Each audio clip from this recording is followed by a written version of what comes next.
Hello guys, ഇന്ന് ഇപ്പോൾ ശനിയാഴ്ച ആയതുകൊണ്ട് നമ്മൾ ഇന്ന് ഒരു വ്ളോഗ് ഇടാമെന്ന് വിചാരിച്ചു. നമ്മൾ കുറേ നാളായി വ്ളോഗൊക്കെ ഇട്ടിട്ട്. ഇന്ന് കോട്ട മൈതാനത്തുള്ള ടിപ്പു സുൽത്താൻ്റെ കോട്ട, പാലക്കാട് വളരെ ഫേമസ് ആയിട്ടുള്ള ടിപ്പു സുൽത്താൻ്റെ കോട്ടയിലാണ് നമ്മളിന്ന് വ്ളോഗ് ഇടുന്നത്.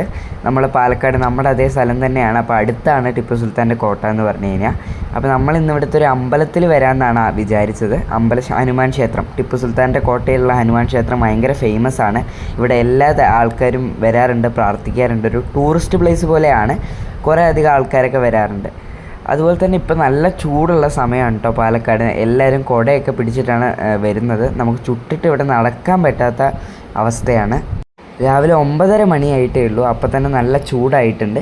അപ്പോൾ നമ്മളിന്ന് അമ്പലത്തിൽ വന്നിട്ട് ബാക്കി കാര്യങ്ങൾ ചെയ്യാമെന്നാണ് വിചാരിച്ചത്. അപ്പോൾ നമ്മളിന്ന് അമ്പലത്തിൽ നമുക്ക് വീഡിയോ എടുക്കാനായിട്ട് പറ്റില്ല. അപ്പോൾ അതിന് ചുറ്റുമുള്ള കോട്ടയും മറ്റു കാര്യങ്ങളും കനാലും ഒക്കെയാണ് നമ്മളിന്ന് കാണിച്ചു തരാമെന്ന് വിചാരിച്ചത്. ഇതാണ് കേട്ടോ കനാൽ. അവിടുത്തെ വളരെ ഒരു പൂവിൻ്റെ ഷേപ്പിലാണ് കേട്ടോ ടിപ്പു സുൽത്താൻ്റെ കോട്ടയിലെ കനാലൊക്കെ പണിതിരിക്കുന്നത്. ഭംഗിയാണ് കാണാൻ. അപ്പോൾ ഇതാണ് ഇവിടുത്തെ കനാൽ എന്ന് പറഞ്ഞു കഴിഞ്ഞാൽ.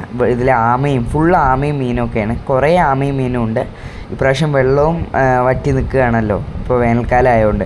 അപ്പോൾ എല്ലാത്തിനെയും നല്ല തെളിച്ച് കാണാനായിട്ട് പറ്റും. അപ്പോൾ നിങ്ങൾ ഇനി പാലക്കാട് വരികയാണെങ്കിൽ ഉറപ്പായിട്ടും കോട്ട മൈതാനത്ത് വരണം. ഇവിടെ ആമയും മീനും എല്ലാം വളരെ മനോഹരമായിട്ട് കാണുന്നുണ്ട്. വേനൽക്കാലത്ത് വരാനും ഇവിടെ ആസ്വദിക്കാനും ഒക്കെ പാലക്കാട് പറ്റിയ ഒരു സ്ഥലമാണ് ടിപ്പു സുൽത്താൻ്റെ കോട്ട. ഇവിടെ നല്ല തണലും കാര്യങ്ങളൊക്കെ ഉണ്ട് നമുക്ക് റെസ്റ്റ് എടുക്കാനായിട്ടൊക്കെ. അപ്പോൾ എല്ലാവരും വരണം ഒരിക്കൽ ടിപ്പു സുൽത്താൻ്റെ കോട്ടയിൽ. ഈ ചരിത്രം ഉറങ്ങുന്ന ഒരു സ്ഥലമാണ്. അപ്പോൾ എല്ലാവരും വരണം, കാണണം. ബായ്.